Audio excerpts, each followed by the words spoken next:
ஹalleluya சோத்திரம் ஆண்டவரே. நம்ம என்ன ஒரு சாட்சி எடுத்து வச்சிருக்காங்க. கர்த்தருக்கு நன்றி செலுத்துகிறேன். நான் ஒரு சிறிய ஜெபத்துக்காக ஜெபிக்கிறேன். ஆண்டவரே சோத்திரம் ஆண்டவரே, நன்றியோட நம்ம துதிக்கிறோம் ராஜா. இந்த நாளில் கூட அப்பா சோதரிக்கிறோம் ஆண்டவரே. அப்பா என்னை சாட்சியை நிறுத்த வச்ச அப்படி கிருபைக்காக நாங்கள் நன்றி செலுத்துகிறோம் ஆண்டவரே. ஆமேனப்பா, இந்த வீடியோ பார்க்குற ஒவ்வொருத்தரும் ஆமேன் ஆண்டவரே. அப்பா சாட்சிகளை எழுப்ப வேண்டுமா கொண்டு நாங்கள் செபிக்கிறோம் ஆண்டவரே. என்னை எப்படி சோதரம் ஆண்டவரே. அப்பா இந்த உங்கள் முகாந்தரம் ஆமேன் ஆண்டவரே. நான் சாட்சியாக நிற்க வச்சிங்களா ஆமேன் ஆண்டவரே. அப்பா இதே போல் ஆமேன் ஆண்டவரே. அப்பா இந்த வீடியோ பார்க்குற ஒவ்வொருத்தரையும் ஆமேன் ஆண்டவரே. அப்பா நீங்கள் சாட்சிகளை எழுப்ப வேண்டுமா கொண்டு நாங்கள் செபிக்கிறோம் தகப்பனே. எல்லாம் கரங்களை ஒப்பு கொடுக்கிற ராஜா. நன்றியோட நம்ம துதிக்கிற ராஜா. இயேசுவின் நாமத்தில் செபிக்கிறோம் நல்ல தகப்பனே. ஹல்லேலூயா ஆமென். என்னுடைய சாட்சிகளை பகிர்ந்து கொள்வதற்காக நான் இந்த வீடியோ தாமே உங்ககிட்ட நான் பேச கர்த்தர் எனக்கு ஒரு வாய்ப்பை கொடுத்துருக்காரு. அதுக்காக நான் கர்த்தருக்கு நன்றி செலுத்துகிறேன். நான் ஒரு சின்ன ஒரு வசனத்தை படிக்கிறேன். யோவான் 15ஆம் அதிகாரம் 16ஆம் வசனம். நீங்கள் என்னை தெரிந்து கொள்ளவில்லை, நான் உங்களை தெரிந்து கொண்டேன். ஆமென் ஹல்லேலூயா. கர்த்தர் அவர் சொல்றாரு, நீங்கள் என்னை தெரிந்து கொள்ளவில்லை, நான் உங்களை தெரிந்து கொண்டேன். ஆமென். என் வாழ்க்கையில அப்படிதாங்க. கர்த்தர் மட்டும்தான் என்னை தெரிந்து கொண்டார். நான் தேடி போகல, ஆண்டவர் தான் என்னை தேடி வந்தார். அவர் தான் என்னை தெரிந்து கொண்டார். எப்படின்னா கர்த்தர் சொல்றாரு, அவருடைய கிருபையால் தான் நான் எல்லாம் இருக்கிறேன். எப்படின்னா ஆண்டவர் செய்த ஒவ்வொரு நன்மைகளும் சொல்ல முடியாத ஏராள நன்மைகள் என் வாழ்க்கையில் ஆண்டவர் செய்திருக்காரு. அவர் செய்கிற அந்த நன்மைகளுக்கு உலகத்துல ஈடே இல்லை, இணையே இல்லை. அந்த அளவுக்கு ஒரு அற்புதமான விஷயங்கள், நிறைய விஷயங்கள் கர்த்தர் இந்த நாட்கள்ல எனக்கு செஞ்சிருக்காரு. ஆமென். நன்றியோட துதிக்கிறோம் ராஜா. ஒரு சிறிய ஒரு பாடல் நான் பாடுகிறேன். மறப்பேனோ மறந்து போவேனோ, உம்மை மறந்தால் இந்த உலகில் வாழ்வேனோ. மறப்பேனோ மறந்து போவேனோ, உம்மை மறந்தால் இந்த உலகில் வாழ்வேனோ.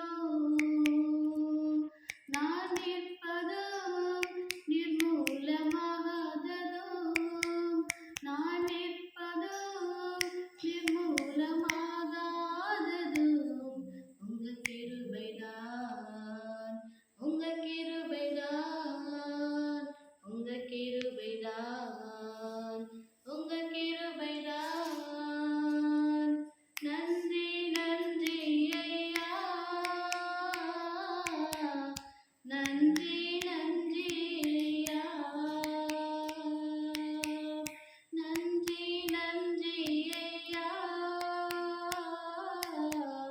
நன்றி நன்றி ஐயா.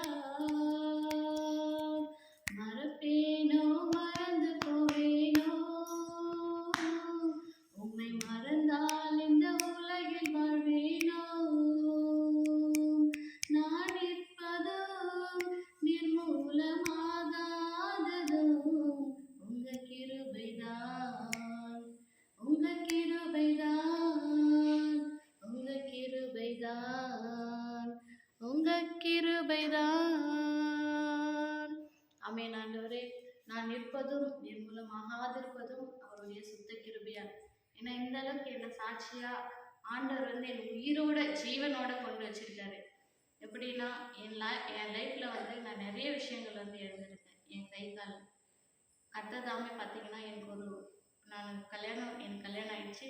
கல்யாணத்துக்கு முன்னாடி நான் ஒரு வாலிப பிள்ளையா இருக்கக்குள்ள எனக்கு ஒரு ஜுரம் வந்தது. ஜுரம் வந்தோடனே ரொம்ப எனக்கு முடியாமல் போயிடுச்சு. முடியாமல் போன உடனே கிருபையசோல், திருப்பத்தூரில் இருக்கிற கிருபையசோல் மூலிமா கர்த்தர் பாஷமாவே வீட்டுக்கு எங்கள் ஊருக்காக வந்தாங்க.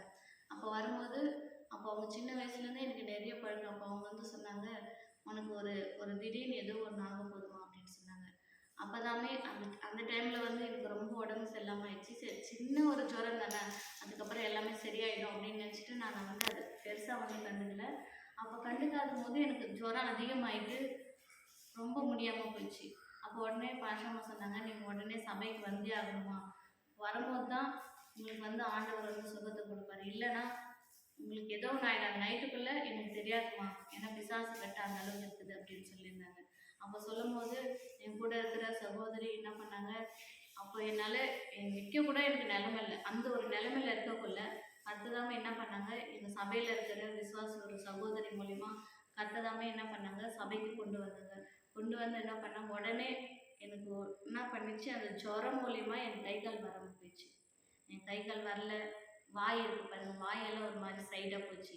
என்னால் சாப்பிட முடியாது, பேச முடியாது, வெளியில் போகிறதுக்கே எனக்கு வெக்கமாக இருந்தது. நான் என்ன பண்ண போகிறேன் ஆண்டவரே, ஏன்னா கை கால் வரலன்னா, சாப்பிட முடியலன்னா, வாய் ஒரு சைடாக போச்சு. வெளியில் பார்க்குறவங்க என்ன சொல்லுவாங்க, இவ்வளோ நாளாக இவங்க என்ன பண்ணிட்டு இருந்தாங்க பாரு, இவங்க இதில் போயிட்டதால தான் கர்த்தர் என்ன பண்ணியிருக்காங்க, அவங்களுக்கு இந்த நிலைமை கொடுத்துருக்காங்கன்னு சொல்லுவாங்களே, இதுக்கப்புறம் நான் ஜீவனோட இருக்கணுமா ஆண்டவரேன்னு சொல்லிட்டு எனக்கு ரொம்ப வேதனையாக இருந்துச்சு. எனக்கு வேண்டாம் ஆண்டவரே, இந்த லைஃபே எனக்கு வேண்டாம் ஆண்டவரே அப்படின்ட்டு ஒரு ஒரு இதில் இருக்குள்ள பாஷாமா வந்தாங்க.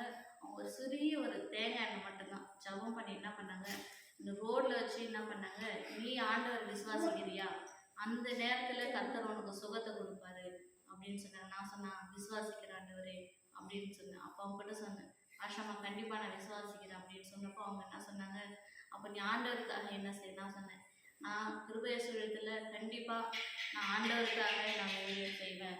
நீங்கள் இருக்கிற வரைக்கும் நான் என்ன பண்ணுவேன், உங்கள் கூட இருந்து நான் ஊழியம் செய்வேன் அப்படின்னு சொன்னேன். அப்போ சொல்லும் போது அந்த நேரத்தில் அவங்க என்ன பண்ணாங்க, ரோட்டில் நிற்க வச்சு என்ன பண்ணாங்க, அந்த எண்ணெயை பூசி எனக்கு எங்கெங்கெல்லாம் எனக்கு வாய் சைடாக போச்சு, கை கால் எல்லாமே சைடாக போச்சு, அந்த எல்லா இடத்துல அவங்க என்ன பண்ணாங்க, ஒரு சிறிய ஒரு தேங்காய் எண்ணெய் மட்டும்தான். ஏன்னா இந்த உலகத்தில் என்ன பண்ணுறாங்கன்னா, அது பக்கவாதம்னு சொல்லுவாங்க. அந்த பக்கவாதத்துக்கு அநேக பேர் என்ன பண்ணுறாங்க, இன்னும் சரி பண்ண முடியாமல் நிறைய பேர் என்ன பண்ணுறாங்க, படுத்த படிக்க இருக்கிறாங்க. நிறைய பேர் ஏந்திரிக்க முடியாத நிலைமை இருக்காங்க, சாப்பிட முடியாத நிலைமை இருக்காங்க. அந்த நிலைமையில கூட கர்த்தர் ஊழியக்கார மூலயமா என்ன பண்ணாங்க, உடனே எங்கள் ஆண்டவர் என்ன பண்ணாரு, அது ஒரே வாரத்திலே. ஏன்னா நிறைய ஹாஸ்பிட்டலுக்கு போனோம், எங்கெங்கே எல்லா இடத்துக்கும் போனோம், எதுவுமே எனக்கு சரியாகலை. ஆனால் அவங்க சொன்ன ஒரே ஒரு வார்த்தை, அவங்க என்ன சொன்னாங்கன்னா, நீ ஆண்டவரை விசுவாசிக்கிறியா, ஆண்டவர் உனக்கு சுகம் கொடுப்பாருன்னு நீ விசுவாசிக்கிறியான்னு கேட்டாங்க. நீங்கள் நம்பினா நம்புங்க, உண்மையாக சொல்கிறேங்க, எனக்கு ஆண்டவர் எனக்கு அந்த டைம்லேயே அந்த ஒரே வாரத்திலேயே ஆண்டவர் எனக்கு என்ன பண்ணாங்க, எனக்கு சுகம் கொடுத்தாங்க. நான் ஏஞ்சி நடந்தேன், எனக்கு வல்லமை ஆண்டவர் என்ன பண்ணார், வல்லமை கொடுத்தாரு. அப்போது நான் ஆண்டவர்கிட்ட என்ன பண்ணேன், ஒரு போர்த்தனை பண்ணேன். என்ன சொன்னேன், எனக்கு சுகம் கொடுத்தா நான் கிருபை ஊழியத்தில் நீங்கள் இருக்கிற வரைக்கும் நான் என்ன பண்ணுவேன், நான் கண்டிப்பாக உங்கள் கூட இருந்து நானும் உங்களுக்கு உதவியாக இருப்பேன், நானும் உங்கள் கூட இருந்து நானும் ஊழியம் செய்கிறேன்னு சொன்னேன். அப்போ அந்த வார்த்தை அவங்க கேட்டாங்க, நீ திருமணம் இப்போது திருமணம் ஆகாது இருக்குது, திருமணம் ஆயிடுச்சுன்னா நீ ஊழியம் செய்வியா அப்படின்னு கேட்டேன். நான் சொன்னேன், கண்டிப்பாக நான் செய்கிறேன், கண்டிப்பாக கர்த்தர் எனக்கும் நான் ஒரு நல்ல ஒரு கணவர் கண்டிப்பாக கொடுப்பாரு அப்படின்னு சொல்லிட்டு நான் விசுவாசித்தேன். அதே மாதிரி எனக்கு கர்த்தர் என்ன பண்ணாரு, அந்த ஒரே வாரத்தில் என்னை எழுப்பி நடக்க வச்சாரு. நான் திரும்பி என்னுடைய வாய்கள், இப்போ நான் அந்த வாயில் தான் உங்ககிட்ட நான் பேசிகிட்டு இருக்கேன், அந்த வாய் எனக்கு திரும்பியும் கொடுத்தாரு, பேச திரும்ப கொடுத்தாரு. அதே மாதிரி எனக்கு பாட கர்த்தர் திறமை கொடுத்தாரு.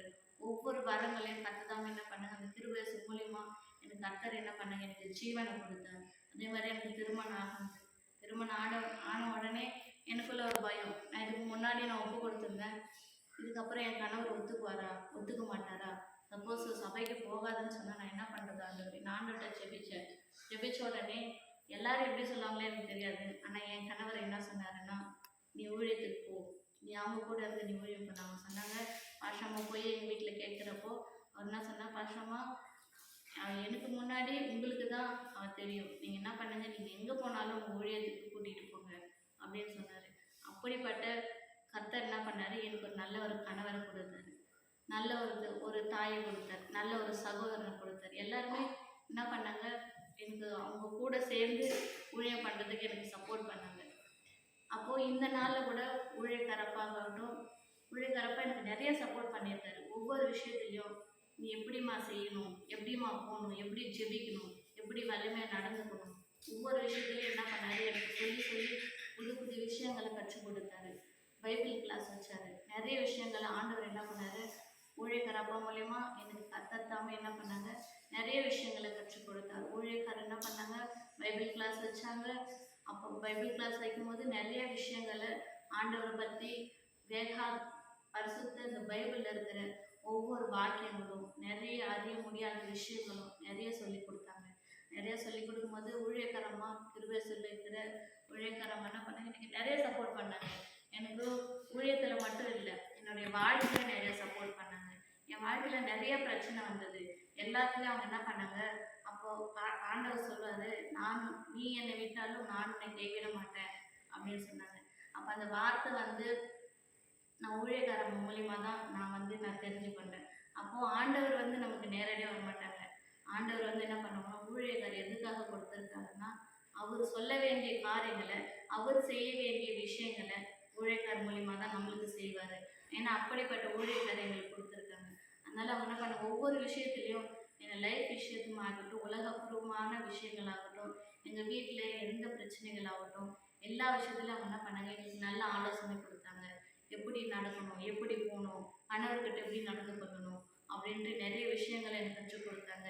எப்படி சமாதானமாக இருக்கணும், எப்படி அன்பாக பேசணும், எப்படி ஊழியத்தில் வந்து நீ வல்லமையாக வளரணும், எல்லா விஷயத்தையும் எனக்கு கற்றுக் கொடுத்தாங்க. ஆண்டவர் சொல்ல, ஒருவன் எனக்கு ஊழியம் செய்தால் பிதாவானவர் கனம் பண்ணுவார் அப்படின்னு சொன்னாரு. அப்போ ஆண்டவர் என்ன சொல்றாருன்னா, நாங்கள் எந்த விஷயத்தையும் நாங்கள் கவலைப்படலை. அவங்க என்ன பண்ணோம், ஆனால் அவங்களுக்கு பின்னாடி போனோம். ஆண்டவர் எனக்கு எல்லாமே கொடுத்தாரு.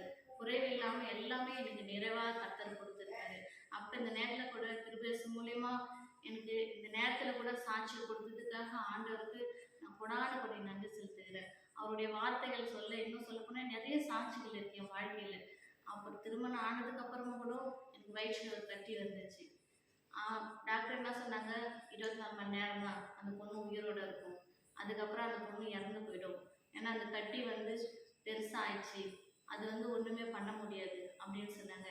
அந்த நேரத்தில் கூட ஊழியக்காரங்க என்ன பண்ணாங்க, எனக்கு வெள்ளிக்கிழமை பாஸ்டிங் பிரேயர் முடிஞ்ச உடனே என்னை கூட்டிகிட்டு போய் என்ன பண்ணாங்க, ஜெபம் பண்ணாங்க. ஜெபம் பண்ணி அவங்க வந்து 24 மணி நேரம் தான் டைம் கொடுத்தாங்க. அந்த டைம்குள்ளே அவங்க என்ன பண்ணாங்க, கரெக்டாக எனக்கு திருப்பி என்ன பண்ணாங்க, திருப்பி ஒரு முறை ஆண்டவர் என்ன பண்ணாரு, ஜீவனை கொடுத்தாரு. அப்போது அவங்க சொன்னாங்க, ஊழியத்தில் இருக்கும்போது அநேக போராட்டங்கள் வருமா, அநேக பிரச்சனைகள் வருமா, ஆனால் அதன் மத்தியிலே என்ன பண்ணணும், ஆண்டவரை விசுவாசிக்கணும், ஆண்டவரை பற்றி என்ன சொல்லணும், அப்படி அநேகரை பற்றி முன்னாடி சாட்சியாக நிற்கணும் அப்படின்ட்டு எனக்கு நிறைய விஷயங்களை கற்றுக் கொடுத்தாங்க. அப்போ கற்றுக் கொடுக்கும்போது அப்போ அந்த நேரத்தில் கூட 2ஆம் தடவை 3 தடவை கர்த்தர் என்ன பண்ணாங்க, எனக்கு ஜீவனை மீட்டு கொடுத்தாரு. ஏன்னா ஆண்டவர் சொல்ல, ஒரு வாட்டி நம்ம குடிச்சிட்டாருன்னா கண்டிப்பாக நம்ம லைஃப்பில் ஒரு நாள் அவர் என்ன பண்ண மாட்டார், கைவிடவே மாட்டார். அப்போ அப்படிப்பட்ட காரியங்களை எப்படி நான் தெரிந்து கொண்டேன்னா, ஊழியக்காரர் மூலியமாக தான் தெரிந்து கொண்டேன். நான் என்ன சொல்கிறேங்க, நீங்கள் ஒரு வாட்டி வேணால் கிருபேசத்துக்கு வந்து பாருங்கள், அங்கே நடக்கிற அற்புதங்களை வந்து பாருங்கள், அங்கே நடக்கிற சாட்சிகளை நீங்கள் வந்து பாருங்கள். நீங்கள் ஒரு வாட்டி நீங்கள் வந்து பார்த்தீங்கன்னா அப்போ உங்களுக்கு தெரியும். அப்போது நான் சொன்ன இந்த விஷயங்களை நீங்கள் என்ன பண்ணுங்கள், சில பேர் இல்லை இவங்க இப்படி சொல்கிறாங்க, நம்பலாமா வேணாமா, ஆண்டவர் சொல்கிறாரு விசுவாசித்தால் எல்லாமே கூடும் அப்படின்னு சொன்னாங்க. அப்போ நீங்கள் கண்டிப்பாக இந்த சாட்சியை கேட்குற ஒவ்வொருத்தரும் கண்டிப்பாக பாருங்கள், உங்கள் வாழ்க்கையெல்லாம் கண்டிப்பாக எனக்கு நடந்த ஒரு அற்புதத்தை, எனக்கு கொடுத்த ஒரு சாட்சியை கண்டிப்பாக ஆண்டவர் உங்களுக்கும் கொடுப்பாரு. நீங்கள் விசுவாசிங்க. கர்த்தர் தாமே யாரையும் கைவிட மாட்டார். எத்தனையோ பேர் என்ன பண்ண கஷ்டத்தில் இருக்கீங்க. சப்போஸ் இந்த சாட்சியை கேட்டுனாச்சும் உங்களுக்கு எதனா ஒரு கஷ்டம் இருக்கா, கண்டிப்பாக நீங்கள் வாங்க, எங்கள் சபைக்கு வாங்க, வந்து நீங்கள் ஜெபம் பண்ணுங்க. கண்டிப்பாக உங்கள் வாழ்க்கையிலும் கர்த்தர் பெரிய ஒரு அற்புதத்தை செய்வார். கர்த்தர் தாமே இந்த நாட்களில் நான் சாட்சியை கொடுத்ததுக்காக ஒரு ஆணுபடி நன்றி செலுத்துகிறேன். எல்லா துதி கனம் மகிமை எல்லாம் ஆண்டவர் ஒருவருக்கு. ஆமென்.